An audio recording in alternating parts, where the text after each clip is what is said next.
నేడు తెలంగాణలో petrol, LPG, urea నిల్వలపై సీఎం రేవంత్ రివ్యూ. మధ్యాహ్నం 2 గంటలకు అసెంబ్లీ కమిటీ హాల్లో అధికారులతో భేటీ. ఇంధన సరఫరాలో ఎలాంటి అంతరాయం లేకుండా తీసుకోవాల్సిన చర్యలపై చర్చ.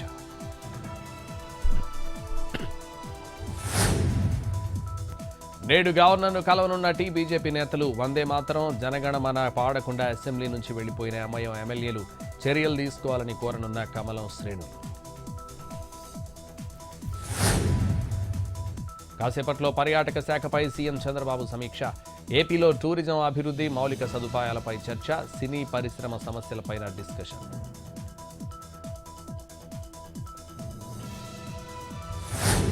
అమరావతిలోని నేలపాడులో హెచ్ఓడి టవర్ 3 నిర్మాణ పనుల్లో కీలక ఘట్టం.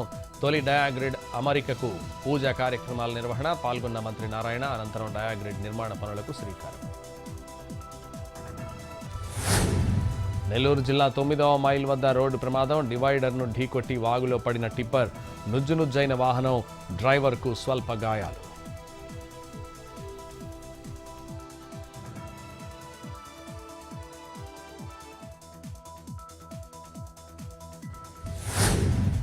ఢిల్లీలోని కరోల్ బాగ్ ప్రాంతంలో యాక్సిడెంట్. అదుపు తప్పి బోల్తా పడిన బస్సు. 25 మందికి గాయాలు. ఇద్దరి పరిస్థితి విషమం.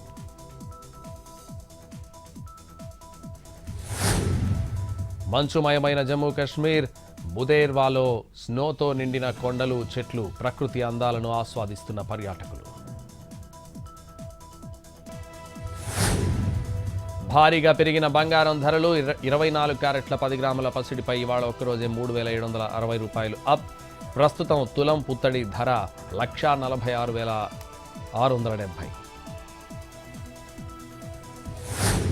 మళ్లీ పెరిగిన వెండి ధరలు. ఇవాళ ఒక్కరోజే 10,000 అప్. Kilo silver rate 2,60,000.